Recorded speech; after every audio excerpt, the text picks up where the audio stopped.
Well, hello. My name is Rachel, and I direct a program called the Learning Actively Mentoring Program at the University of Wyoming, where I'm a bit of a pluriverse scholar. I do many, many things, including coaching the cross-country ski team, which is why I am currently in quarantine, in my second day of quarantine, after taking my skiers to their national competition in New York and being in one of the higher concentration areas for COVID. And so from this quarantine environment where every single one of us is being intimately impacted by a very complex problem, I feel like it is an appropriate time and a meaningful time to talk to you about solving complex problems and changing our learning landscapes and our scientific research landscapes through doing research in an interdisciplinary, collaborative way.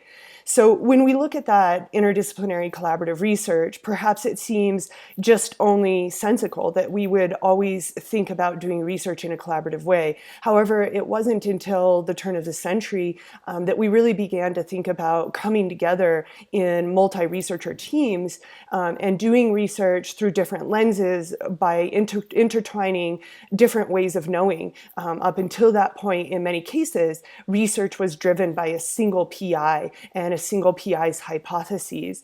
So now that we think about this idea of doing collaborative research, we might think about it through a visual. And this year I had the most wonderful opportunity to attend the keynote speaker for the AABSS conference in Las Vegas. And Gwen Marchand was speaking about interdisciplinary collaborative research. And as she was speaking, I was drawing pictures to try to think about what this might look like in an image to me. So if we think about researchers coming together from across different disciplines to think about one central research question, perhaps those disciplines range as much as are shown here, from psychology and microbiology to experts in queer theory and sociology, coming together across disparate disciplines to work on a complex problem, a research question that simply cannot be addressed through the lens of only a single discipline alone. And when we think about bringing all of these people together, of course, they have different ways of knowing. They have diverse perspectives, training, and knowledge. And we might think about the ways in which those ways of knowing elevate one another. So if someone is a chemical engineer, they might typically look at averages for answers to questions. But a queer theorist tends to look at the ways in which individuals disalign from average. And as a queer theorist, that's what interests us, is that disalignment from norm. So if we come together to think about a problem, then those two very different interests, two very different ways of knowing, can elevate our problem-solving capacity. And we want to think about these partnerships as being, well, in many cases, people say equal. I don't really like that term because I think that partnerships are never truly equal. But what we want is equitable partnerships in which the knowledge of each individual practitioner is valued for what it is and what it can contribute to the particular contextual problem that we're trying to solve. So one looks at this now and thinks, wow, this is robust. We've now got psychologists at the table, microbiologists, sociologists, queer theorists, and we're thinking through many lenses to try to solve a very complicated problem. So my question is, well, now do we have creative solutions to complex problems? And my answer is a vehement no, because I think that when we're only bringing academics to the table, we are not holistically considering the depth of the problem or the breadth of the problem. And so I think to make our research, our interdisciplinary collaborative research truly robust, we also have to bring to the table public and private partners, students in K through 12 and their teachers, community members, and those who maybe aren't typically considered to have the most in-depth scholastic knowledge of a discipline. But on the other hand, they have the most intimate and meaningful knowledge of certain problems. They may be coming face to face with a problem Together, I believe we can ask better research questions, in fact, and questions that can be more basic and more applied. We can have questions that maybe seem to have an esoteric element, but we can also have problems that are driven by the very real needs of the people touched by them every single day. We could think about this with respect to pollution, where we know that people who are living nearest to polluted regions are generally those who are most disenfranchised. They're most intimately affected by the problem, but in many cases, they are the least likely people to be sitting in the ivory tower doing the research. So if we can come together around the problem and understand the ways in which that problem is actually intimately touching people, we can come to better scholastic solutions, but those solutions can also be much more applied and much more meaningful to our most impacted community members. Now, when we think about this gives us a much more holistic approach to the research problems.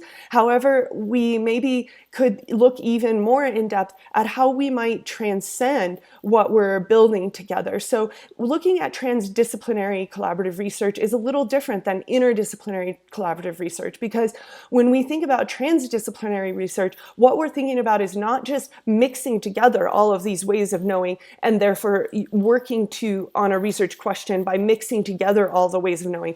Transdisciplinary means that we're actually building something brand new because we're working together. So we're transcending, we're going beyond to build this new fundamental change to the way we think about something, because we're collaboratively building it across disciplines and with multiple stakeholders.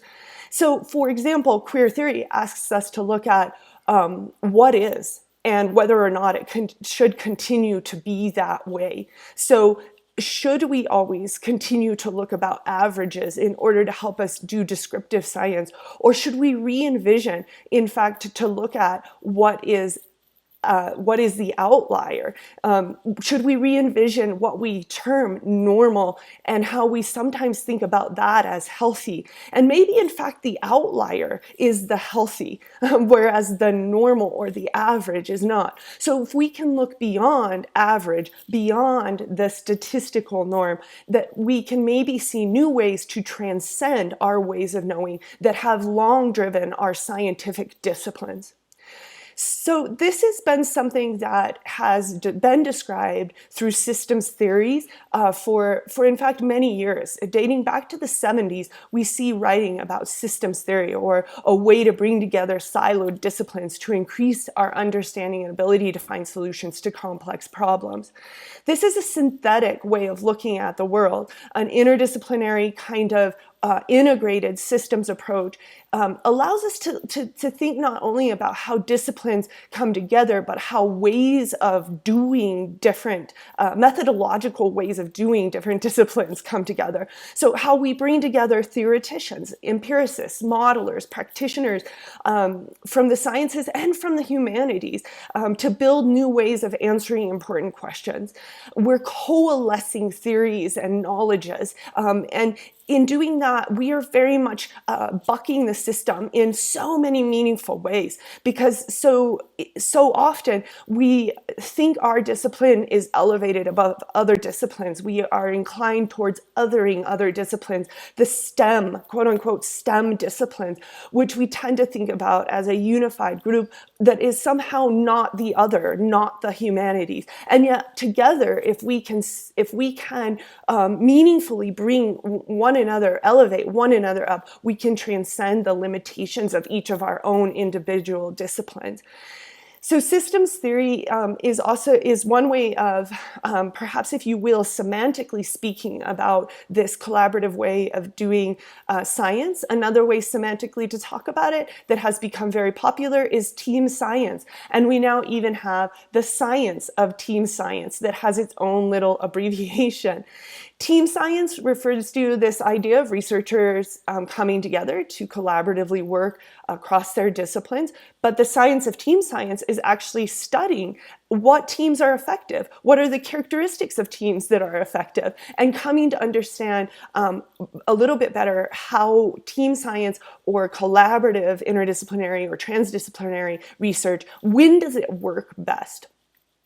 So this idea of moving towards team science is one that is not just a sort of far out, dreamy, utopic kind of reality. In fact, it is truly incumbent upon us to literally make this change. And today, as I sit in quarantine and I think about the complex problem that we all face, it is an imperative that we think about how to transcend our disciplines and how to come together to solve these complex problems. It is not just a microbiology problem. It is very much a sociology, a psychology, right? As we are all here social distancing, how does the impact of the depression that comes with that affect our immune function, which then affects our susceptibility? So all of these things knit together in rich ways, and it is incumbent upon us to make these changes. So NSF knows this. They've dedicated approximately a little under 300 million to team science. Just the other day, I received a call for proposals for the signals in the soil solicitation, where if we think about the health of our soils is literally at the base level of the health of all of us. The health of the soils dictates the health of the gut. The health of the gut dictates not only our physical health, but our mental health. It is incumbent upon us to see to the complex networking of all of those systems together. And so this call says, to make transformative advances in our understanding of soils, multiple disciplines must converge to produce environmentally benign novel sensing systems with multiple modalities that can adapt to different environments and collect and transmit data for a wide range of biological, chemical, and physical parameters. You see the knitting together of disparate disciplines in that call. Team science publications, let's face it, they're the shiz-niz. This is where it's at. They're 6.3 times more likely to be cited.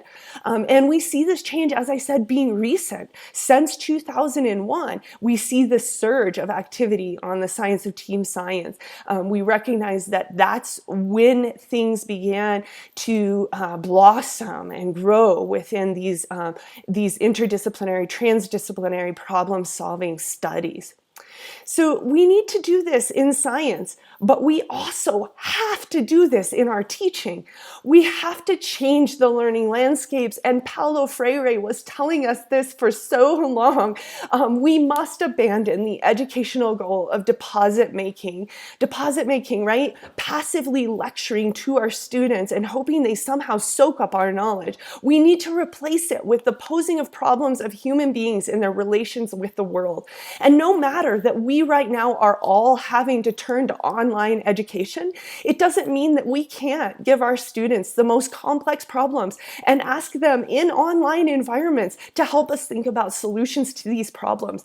Or maybe even ask them to think about ways in which the complex situation that we're in right now is changing some of our other problems, even as we speak. Because we are all quarantined, the carbon emissions are decreasing, and how can we study how the landscapes are changing and how species are being reinvited to spaces where they were being pushed to the side? And what does that mean for the future of our planet? And what can we learn from these moments of quarantine? So how can we take this and change our learning landscapes? Well, one way that I've been working to do this is to create classes that are community-driven, problem-based learning classes.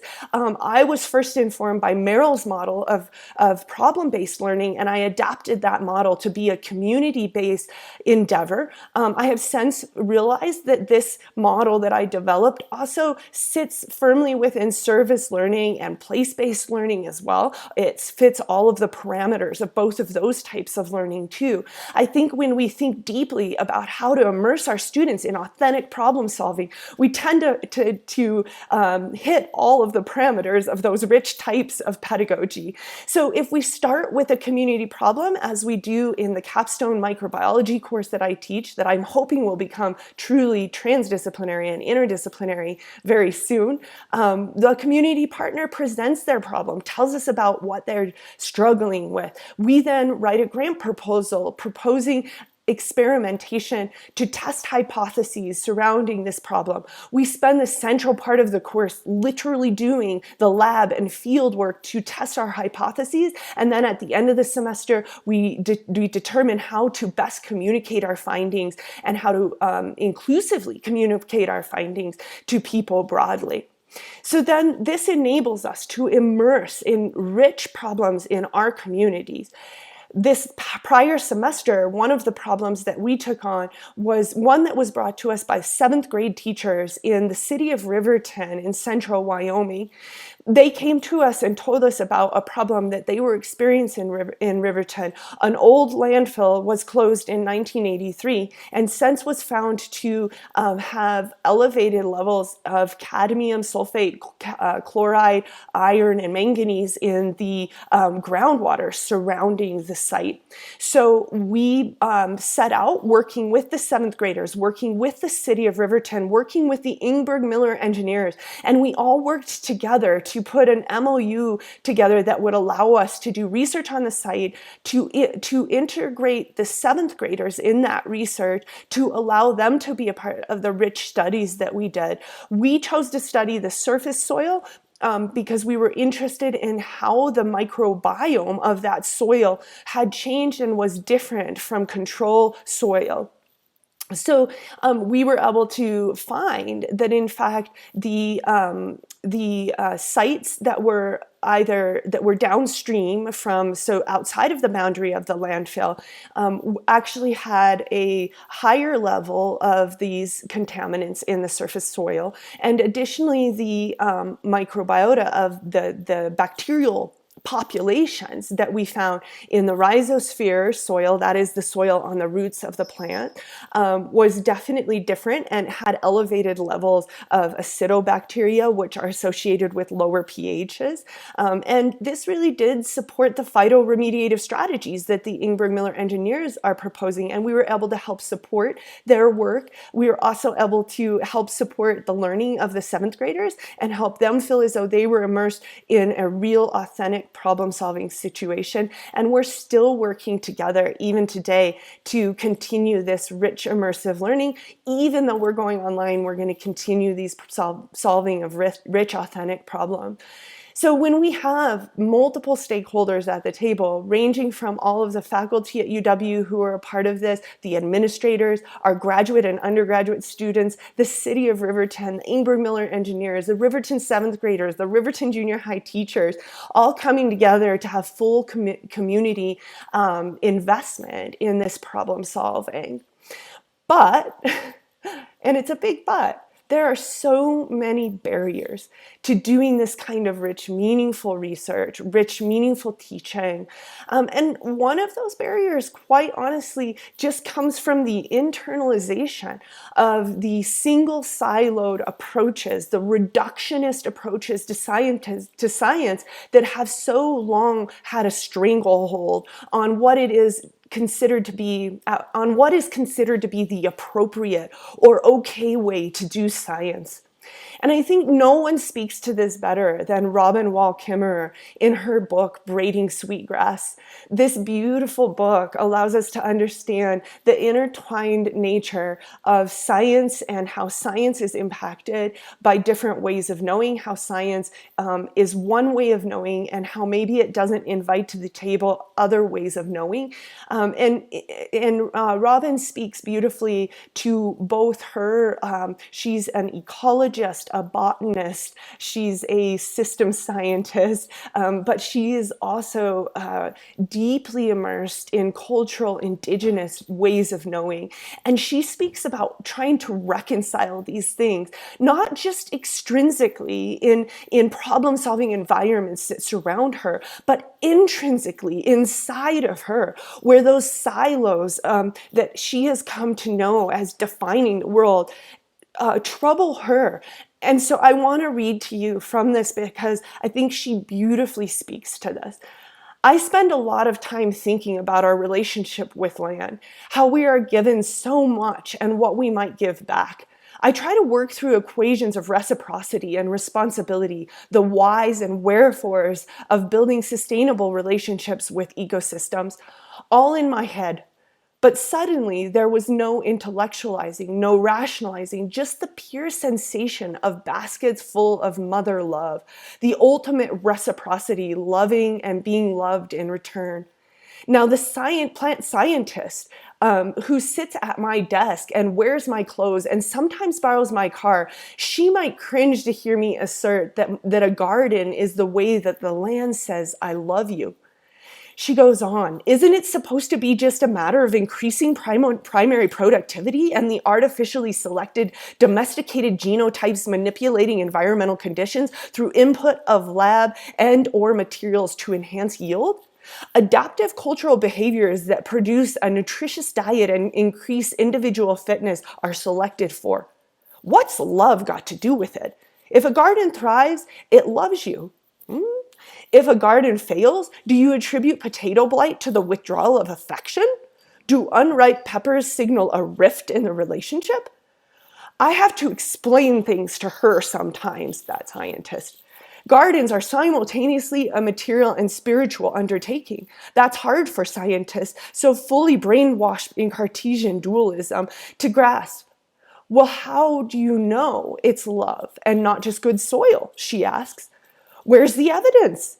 What are the key elements for detecting loving behavior? Well, now that's easy. No one would doubt that I love my children. And even a quantitative social psychologist would find no fault with my list of loving behaviors. Nurturing health and well-being, protecting from harm, encouraging individual growth and development, desire to be together, generous sharing of resources, working together for a common goal. Robin goes on. If, she continues, we observed these behaviors between humans, we would say she loves that person. You might also observe these actions between a person and a bit of carefully tended ground and say she loves that garden. Why then, seeing this list, would you not make the leap to say that the garden loves her back? In this passage, Robin Wall Kimmerer is contending with the silo inside of her that has been schooled as a botanist and ecologist and the way of knowing of science. And the silo inside of her that is deeply immersed in cultural and indigenous ways of knowing and the idea of loving the earth and the way in which that love for the earth is also reciprocated by the earth's love for her. And she is contending and fighting between those silos. And those silos have been deeply internalized inside of her. In fact, we have siloed disciplines so much that we have created a rift, not just between people, but inside of people. We have separated ways of knowing so stringently that we have made it against the rules of science to utilize even our own multiple ways of knowing to solve real problems. Perhaps with a move to interdisciplinary problem solving, we can also invite all parts of our own pluriversive selves to the dialogue, in harmony about how we move forward in a world with so many deep scars. Perhaps if we can heal our own internal scars of separation, of rift between our silos, we can then move forward to heal those separating the silos extrospective to us. So perhaps interdisciplinary and transdisciplinary problem solving must start with building rainbows between our own internal silos and inviting our own holistic, pluriversive selves to the problem-solving process. So I would argue that allowing collaborative research to thrive takes also the invitation of the pluriversive self into the conversation. It takes allowing our whole selves to sit at the problem-solving table. It takes my queer theorist, my coach Rachel, my chemist Rachel, my biochemist Rachel, my microbiologist Rachel takes all of those sitting at the table and knitted together with others from a multitude of disciplines also knitted together at the table in order to do that collaborative research. So while I would agree with Gwen Martin in her assessment that collaborative research must be planned and deliberate and shared, I also believe that it must invite all of those pluriversive pieces, and it must inclusively invite those to the table. Thank you for being here with me today in my quarantine. And I share with you here my references. To follow, I will also share with you resources where you can find some other conversations and other posters that my students in their complex interdisciplinary problem solving have done. May you all stay well and think about ways in which you might bring your whole self to the table to help us at this time of complex problem solving.